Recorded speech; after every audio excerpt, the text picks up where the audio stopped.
పెద్దలకు సభకు నా నమస్కారాలు. నేను జర్నలిజం కాలేజ్ కరస్పాండెంట్ని, అలానే IIPL Indian Institute of Political Leadership college కూడా కరస్పాండెంట్ని. మేము లీడర్షిప్ ఐఐపిఎల్ అంటే Indian Institute of Political Leadership college పెట్టి 10 years అవుతుంది. అందులో మళ్ళీ శివరామకృష్ణ, మన సుధీర్, తర్వాత ఇంకా వచ్చిన వాడు వెంకట్, ఇలాంటి వాళ్ళందరూ మా స్టూడెంట్సే. వాళ్ళతో అలానే మన సుధాకర్ అని తణుకు నుంచి వచ్చారు ఆయన, అట్లానే మా ఏపీ కాలేజ్ స్టూడెంట్ రవి కూడా ఉన్నాడు ఇక్కడ. అట్లానే మన ఐఐపిఎల్ పవన్ కాదండి, మన అదండి సత్యనారాయణ గారు రైల్వేలో ఆఫీసర్ అనుకుంటాను నేను, రైల్వే ఆయన కూడా మా ఐఐపిఎల్ స్టూడెంటే. 10 years. మాణిక్యరావు గారు కూడా ఉన్నారు, నాకు కనిపించలేదు, ఎక్కడ ఉన్నారు ఆయన ఫస్ట్ కనిపించారు.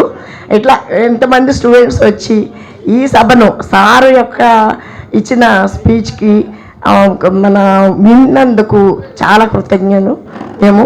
ఎందుకంటే మీరు మా నుంచి ఈ ఇలాంటి విజ్ఞాన విప్లవం అంబేద్కర్ గారి దృష్టితో ఆయన విప్లవాన్ని, ఆయన విజ్ఞానాన్ని వాడవాడలకు, తర్వాత పేటలకు తీసుకెళ్ళి వాళ్ళని క్షీణించిపోతున్న కమ్యూనిటీనికి ఉత్తేజపరుస్తూ ముందుకు తీసుకెళ్ళి అంబేద్కర్ ఆలోచన విధానం ప్రకారంగా లీడర్స్ని తయారు చేస్తారని ఆశిస్తున్నాము.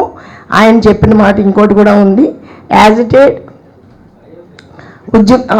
సమీకరించు, ఎడ్యుకేట్ చేసి అది ఆర్గనైజ్ చేయమని అంబేద్కర్ ఆలోచన విధానం మొత్తం సారాంశం అంతా ఆయన 16 books రాశారు. ఆయన వాల్యూమ్స్ 18 వాల్యూమ్స్ సారాంశం. నేను ఒక్క మాట అంటే మొత్తం అంతా అని కాదు, కానీ రాజ్యాంగం కాకుండా మన జీజస్ ఏం చెప్పాడు అంటే, నిన్ను వల్లే సార్ చెప్పారు, ఆయన సారాంశం కూడా ఉంది.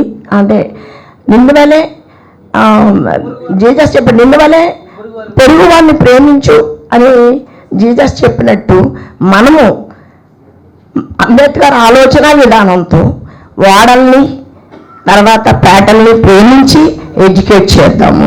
అంబేద్కర్ ఆలోచన విధానం మధ్యలో ఆశిస్తూ ఈ అవకాశం ఇచ్చిన బ్లూ వింగ్స్ వారికి కృతజ్ఞతలు తెలియజేస్తున్నాను. Thank you so much.